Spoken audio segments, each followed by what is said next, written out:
Johar, Jharkhand. Today, 12th August 2020, today celebrate Shritesh Janmashtami festival across the world. Today I gave lecture on staffing.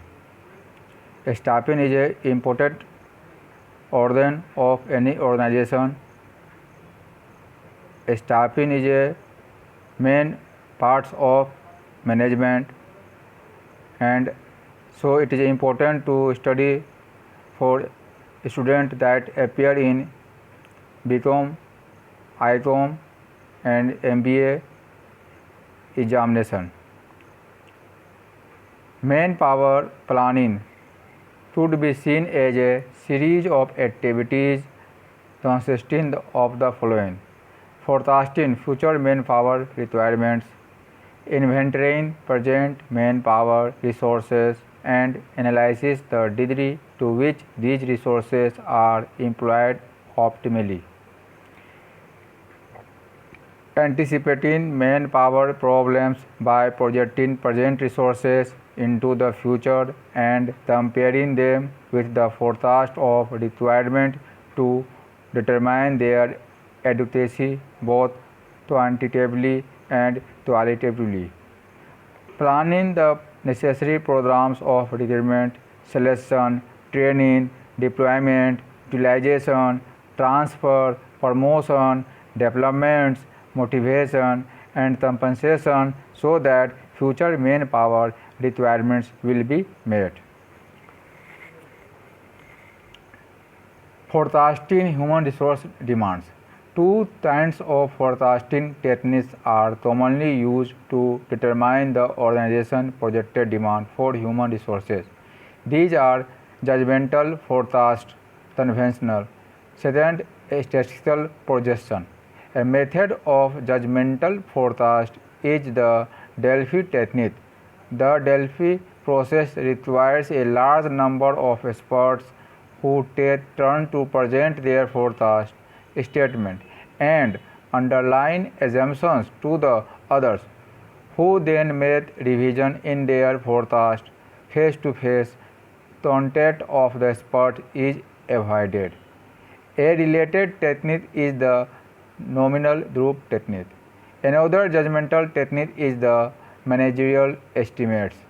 An estimate of staffing needs is done by top managers and lower level managers, who make estimates and pass them up for future revision. Common statistical procedures are simple linear regression analysis, multiple linear regression analysis, Markovian chain analysis. Job analysis. It is the process by which data in regard to each job is systematically observed and noted. It provides information about the nature of job and the characteristics or qualifications that are desirable in the job holder. The job analysis study attempts to provide information in 7 basic areas. First, the job identification. It is a title, include the code number if any. Second, distinctive or significant characteristics of the job, its location, setting, supervision, union jurisdiction if any, hazards and discomforts. Third, what the typical workers do. Specific operations and tasks that make up the assignment, their relative timing and importance. The simplicity, routine or complexity of tasks, responsibilities for others, for property, for fund. Fourth, what materials and equipments the worker uses: metals, plastics, grain, yarns or leathers, milling machine, electronic ignition testers, thorn husters, punch pressers and micrometer are illustrative. How the job is performed. Emphasis here is on the nature of operation and may specify such operation as handling, feeding, removing, drilling, driving, setting up and many other. Required personal attributes: experience, training, apprenticeship, physical strength, coordination or dexterity, physical demands, mental capabilities, aptitudes, social skills. Job description generally describe the work performed, the responsibilities involved, the skill or training required, condition under which the job is done, relationships with other jobs, and personal requirements on the job. It is an outline of the minimum requirements of the job, thus preserving flexibility of operation.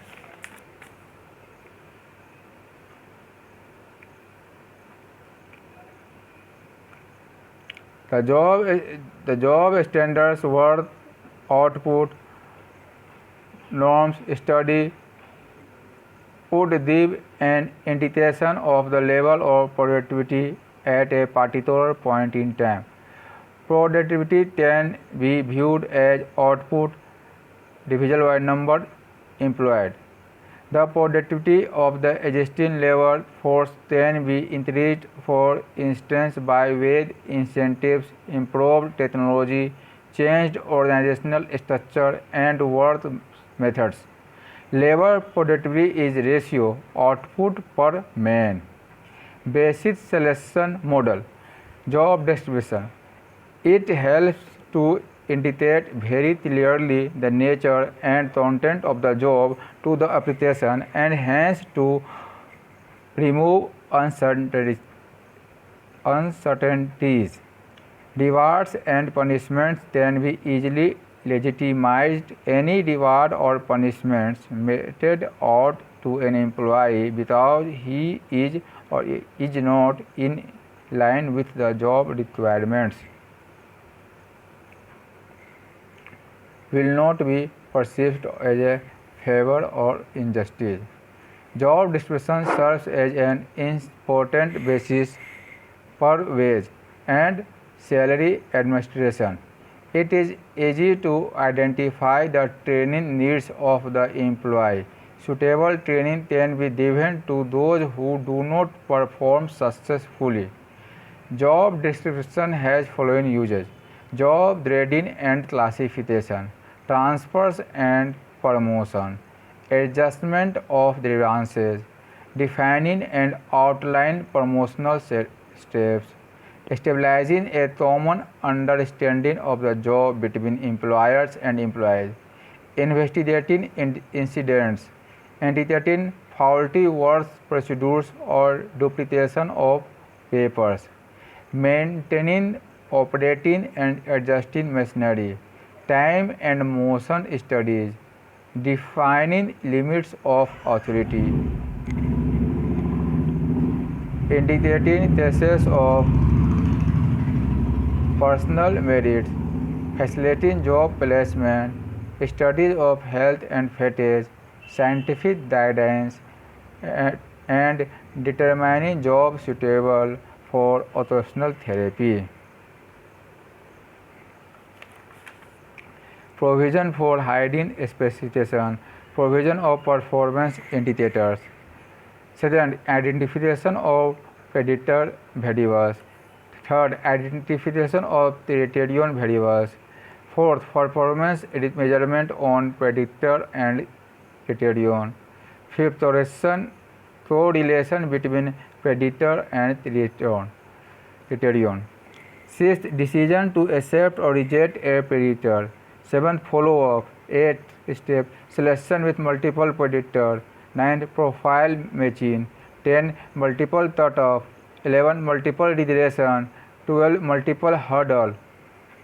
And I now then lecture on selection method, types of selection method. A variety of method is used to select personnel.